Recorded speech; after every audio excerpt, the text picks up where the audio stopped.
दीपेश, ये देखो ना, मम्मी जी के श्राद्ध के लिए ना मैंने साड़ी, सूट, पंडित जी के दान करने वाले कपड़े सब कुछ ले लिया। जो भी दान करना है, बर्तन वगैरह सब कुछ है। मैंने खाना भी बना दिया है, खीर पूड़ी 5 टाइप का जो सब्जी बनता है सब कुछ बना दिया है। सारे पकवान भी बन चुके हैं। बस ये पंडित जी शाम में आएंगे, पूजा का सामान है। मुझे लग रहा है कुछ छूट तो नहीं रहा, एक बार तुम चेक कर लो ना। ये सब करने की क्या जरूरत है रति? कैसी बातें कर रहे हो दीपेश? तुम्हें पता है, जिस घर में पितृ खुश नहीं रहते ना, उस घर में कभी सुख शांति नहीं आती है।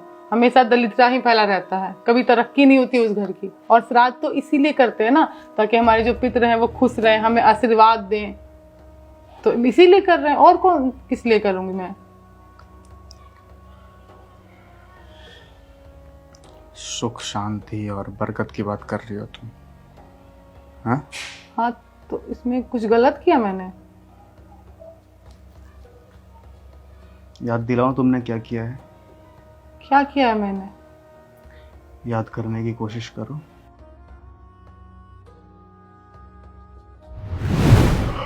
रति के लिए स्पाई ले आना यार। लाती हूँ। दीपेश बेटा, हम मेरे को ना कुछ पैसे चाहिए थे तुमसे। इसलिए वो बेटा, मेरे ना सारे कपड़े बहुत पुराने हो गए हैं, फट से रहे हैं, तो मेरे को ना 2-3 सूट खरीदने हैं। तो मम्मी आप अकेली क्यों जाएंगी? मैं पैसे रति को दे देता हूँ, रति आपके साथ चली जाएगी, आप जाके मार्केट से खरीद लेना। ठीक है बेटा। मम्मी जी को सूट की क्या जरूरत है? मेरे पास है ना मेरे पुराने सूट, मैं वो दे दूंगी। और वैसे भी आपका एज नहीं है नए कपड़े पहनने का। कैसी बात कर रही हो? अगर मम्मी का मन है खरीदने का तो खरीद लेने दो, प्रॉब्लम क्या है? दीपेश तुम चुप रहो, ठीक है? कोई बात नहीं बेटा, रहने दे। बहू के कपड़े मैं पहन लूंगी, मुझे कोई बुरा नहीं लगेगा इस बात का, ठीक है?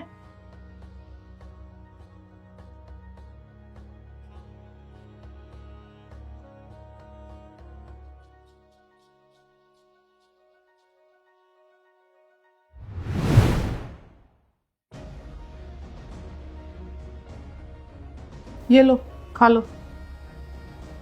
लो। बेटा, ये तो ना बासी रोटी लग रही है। बासी रोटी लग नहीं रही, बासी रोटी ही है, और चुपचाप खा लो यही। मुझसे नहीं खाई जाएगी बेटा, मेरी तबीयत खराब हो जाती है, पेट बिल्कुल खराब हो जाता है। मैं इस घर की नौकरानी हूँ? ये तुम्हें होटल लग रहा है कि तुम ऑर्डर दोगी और तुम्हारे लिए गर्मा गर्म रोटी बन के आ जाएगी? जो मिल रहा है ना वो चुपचाप खा लो, वरना ये भी नसीब नहीं होगा। बेटा, एक रोटी बनाने के लिए तो बोल रही हूँ मैं, बना दे, ताजी रोटी खा लूंगी। खाने का इतना ही शौक है ना, जाओ किचन में खुद से बना। मैं नौकरानी नहीं हूँ तुम्हारी। बड़ा ही एक रोटी खाने का मन है, खाना है तो खाओ, वरना ये भी लेके चली जाऊंगी।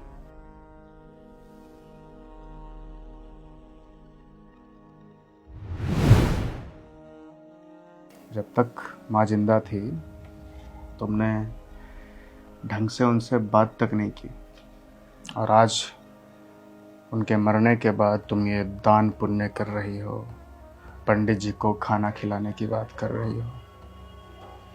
क्या पंडित जी को खाना खिलाने से क्या वो खाना माँ के पेट में चला जाएगा? क्या माँ खाना खा लेंगी? जो कपड़े तुम दान पुण्य कर रही हो, क्या उन कपड़ों को माँ स्वीकार कर लेगी? हाँ, या फिर क्या वो तुम्हें माफ़ कर देगी? जीते जी तुमने आज तक कभी उनकी इज्जत नहीं की, तो मरने के बाद ये ड्रामे क्यों कर रही हो यार? क्या मतलब है इसका? कोई मतलब है क्या? अगर आप किसी की जीते जी इज्जत नहीं कर सकते ना, तो मरने के बाद ये ड्रामे भी नहीं करने चाहिए। और जिस घर में माँ बाप की इज्जत नहीं होती ना, उस घर में कभी भी सुख शांति और बरकत कभी भी नहीं आ सकती, कभी भी नहीं आ सकती। चाहे तुम कितना भी दान पुण्य कर लो, ब्राह्मणों को भोज खिला लो या 26 पकवान बना लो, कुछ नहीं होने वाला। और जो कुछ तुमने किया है ना रति, वो तुम्हें भुगतना पड़ेगा। छोटी सी कहानी बताता हूँ तुम्हें। जब श्री कृष्ण जी का अंतिम समय था ना, तो एक पेड़ पर बैठकर बांसुरी बजा रहे थे। तभी अचानक एक तीर उनके अंगूठे में आकर लगा। कृष्ण जी प्राण त्यागने लग गए। तभी जिस शिकारी ने वो तीर मारा था वो वहाँ पे भागता भागता आया और उसने भगवान श्री कृष्ण से माफ़ी मांगनी शुरू कर दी। तो श्री कृष्ण बोले कि नहीं, तुम्हें माफ़ी मांगने की कोई ज़रूरत नहीं है, क्योंकि आज से एक युग पहले त्रेता युग में जब मैं राम बना था तो तुम बाली थे और उस वक्त मैंने तुम्हारे सीने में तीर मारा था। बस उसी तीर को तुमने मुझे वापस किया है। मतलब समझ रही हो इसका? मतलब ये है कि जो हम करते हैं वो हमें भुगतना पड़ता है, चाहे आज, कल, इस जन्म में या फिर अगले जन्म में, युग युगांतर भुगतना ही पड़ता है। और इसकी दोषी सिर्फ तुम नहीं हो, बल्कि तुम्हारे साथ साथ मैं भी हूँ। क्योंकि अगर तुमने कुछ गलत किया है तो मैंने उस गलत में तुम्हारा साथ भी दिया है। अगर पाप करने वाला गलत है तो उस पाप को सहने वाला भी गलत है। मैं भी तो देख रहा था ना तुम्हें गलत करते हुए। हम दोनों की किस्मत है ये, हम दोनों को भुगतना पड़ेगा।